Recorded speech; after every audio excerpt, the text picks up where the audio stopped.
देवी भागवतान्तर्गत मणिद्वीपवर्णन एकादशोऽध्याय अथ द्वादशोऽध्यायः। दधानः षोडशाब्दोऽसौ देवसर्वेश्वरो महान् कोटिसूर्यप्रतीकाशश्चन्द्रकोटिसुशीतलः शुद्धस्फटिकसङ्काशस्त्रिनेत्रशीतलद्युतिः वामाङ्के सन्निषन्नास्य देवी श्रीभुवनेश्वरी नवरत्नगणाकीर्णकाञ्चीदामविराजिता सप्तकाञ्चनसन्नद्धवैडूर्यां गदभूषणा कनश्रीचक्रताटङ्कविटङ्कवदनाम्बुजा ललाटकान्तिविभवविजितार्धसुधाकरा बिम्बकान्तितिरस्कारिरदच्छदविराजिता लसत्कुङ्कुमकस्तूरीतिलकोद्भासितानना दिव्यचूडामणिस्फारचञ्चच्छन्द्रकसूर्यका उद्यत्कविसमस्वच्छनासाभरणभासुरा चिन्ताकलम्बितस्वच्छमुक्ता गुच्छविराजिता पटीरपङ्ककर्पूरकुङ्कुमालङ्कृतस्तने विचित्रविविधाकल्पा कम्बुसङ्काशकन्धरा दाडिमीफलबीजाभदन्तपङ्क्तिविराजिता अनर्घ्यरत्नघटितमुकुटाञ्चितमस्तका मत्तालिमालविलसदलकाढ्यमुकाम्भुजा कलङ्ककार्ष्यनिर्मुक्ता शरच्चन्द्रनिभानना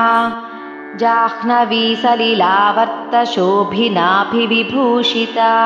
माणिक्यशकलाबद्धमुद्रिकाङ्गुलिभूषिता पुण्डरीकदलाकारनयनत्रयसुन्दरी कल्पिताच्च महारागपद्मरागोज्ज्वलप्रभा रत्नकिङ्किणिकायुक्तरत्नकङ्कणशोभिता मणिमुक्तासरापार लसत्पदकसन्ततिः रत्नाङ्गुलिप्रविततप्रभाजाललसत्करा कञ्चुकी गुम्फितापार नानारत्नततिद्युतिः मल्लिकामोदिधम्मिल्ल मल्लिकालिसरावृता सुवृत्तनिबिडोत्तुङ्गकुचभारालसा शिवा वरपाशाङ्कुशाभीतिलसद्बाहुचतुष्टया सर्वशृङ्गारवेषाढ्या सुकुमाराङ्गवल्लरी सौन्दर्यधारा सर्वस्वा निर्व्याजकरुणामयी निजसल्लापमाधुर्यविनिर्भर्सितकच्छपी कोटिकोटिरवीन्दूनां कान्तिं याभिभ्रतीपरा नानासखीर्भिरासीभिस्तथा देवाङ्गनादिभिः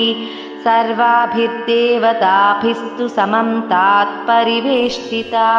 इच्छाशक्त्या ज्ञानशक्त्या क्रियाशक्त्या समन्विता लज्जातुष्टिस्तथा पुष्टिः कीर्तिः कान्तिः क्षमादया बुद्धिर्मेधा स्मृतिर्लक्ष्मीः मूर्तिमत्योऽङ्गना स्मृताः जया च विजया चैवाप्यजिता चापराजिता नित्या विलासिनी दोग्ध्री त्वघोरा मङ्गलानवा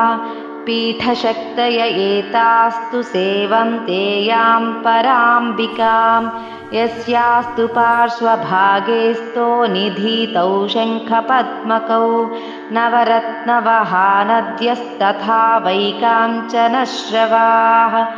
सप्तधातुवहानद्यो निधिभ्यां तु विनिर्गताः